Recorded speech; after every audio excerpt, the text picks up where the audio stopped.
Imagine this. It's the early 1990s. You're the CEO of IBM, once the most respected name in computing.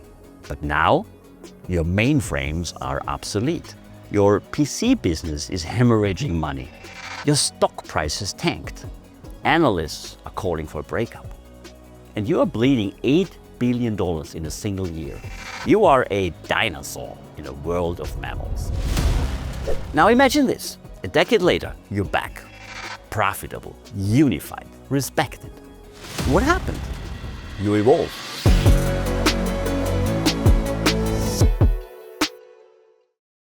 Welcome back to the Mammoth in the Room, where we explore leadership lessons that stand the test of time. I'm Nicholas Bocconi, CEO of Mammoth Leadership Sciences.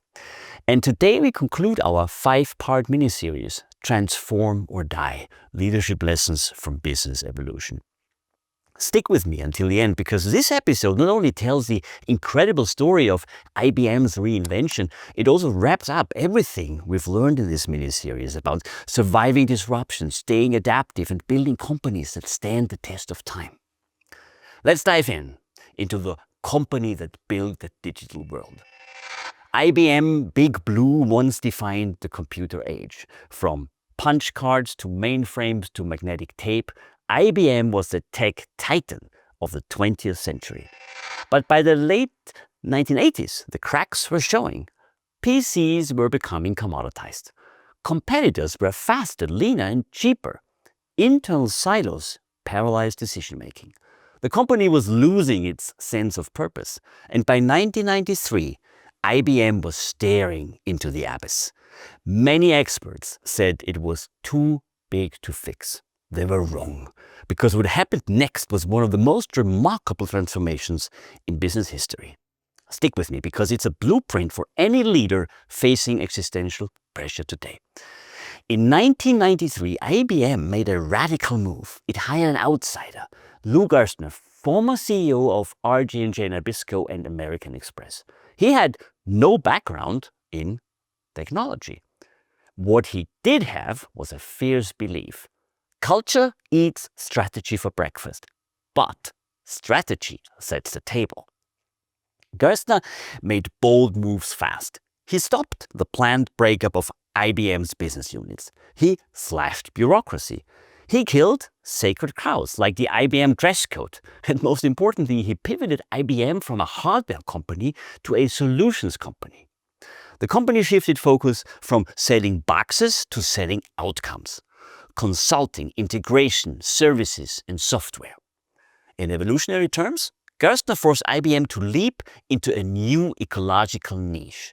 It wasn't comfortable, it wasn't popular, but it worked. And by the end of the decade, IBM was once again profitable and, more importantly, relevant.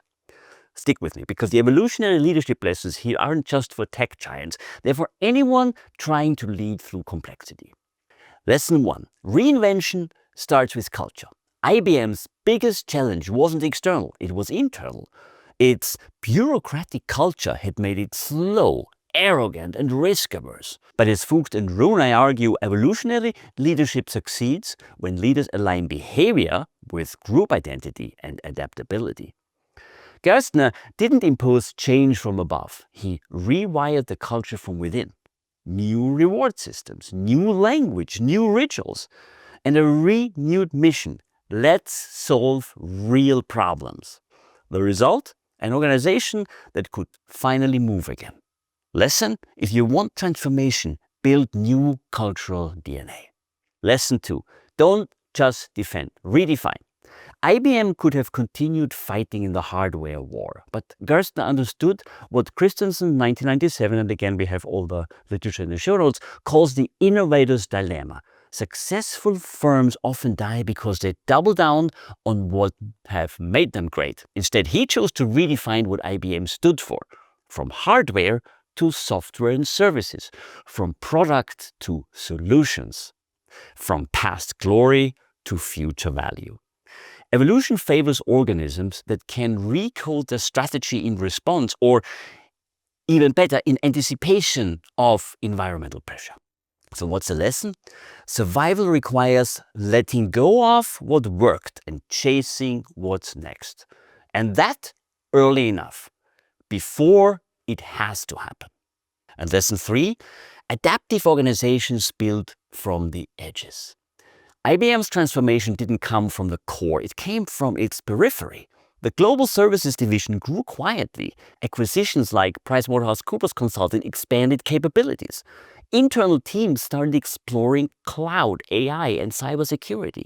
This is what Tushman and O'Reilly 1996 called organizational ambidexterity, running your core business while simultaneously building future ones. What's the lesson? Don't wait for crisis. Seek your next strategy now, at the edges. Support it, protect it, let it grow until the core is ready to change. In the business context, this means building, shaping, redefining the future. All right, we've reached the end of our mini-series, Transform or Die. Let's step back a bit and talk a little bit of what we have learned through the 5 stories of rise, fall, and transformation. In episode 1, we talked about Blockbuster, and that showed us how dominance leads to complacency and how loss aversion can kill innovation. In episode 2, BlackBerry revealed how pride in past success fuels disruption denial and how failure to question your identity becomes fatal. In episode 3, the British East India Company proved that too much power without feedback leads to ecosystem collapse. In episode 4, we talked about Bethlehem Steel, and that reminded us that standing still in a moving world leads to irrelevance, even for the mighty, because standing still means in a moving world that you're actually falling back. And in episode 5 today, IBM showed that with bold leadership, cultural rewiring, and strategic pivots, even giants can learn to dance. So what's the big idea? The most dangerous phrase in business is, this is how we've always done it. Because change is not a threat, it's a test. And evolution rewards those who adapt before they have to. If you lead a business, ask yourself, what threats am I underestimating because of my success? Where are my sacred cows, and are they still serving me? And what tiny teams could I empower today to explore tomorrow's survival strategy? Because transformation isn't an event, it's an instinct. And leaders who master it don't just survive, they shape the future. All right, this was it for today. If this series challenged your thinking, subscribe, rate, and share it with anyone who's passionate about leadership. And lastly, if you're interested in more, you can order my book. It has the same title as this podcast, The Mammoth in the Room. It offers a practical roadmap how great leaders and their teams embrace evolutionary truths for outstanding business results. And it does it in 3 sections, on people, on strategy, and on implementation. Until next time, lead wisely, think critically, and use your knowledge about evolutionary instincts to upscale your modern leadership. I'm Nicholas Bocconi, and this has been The Mammoth in the Room.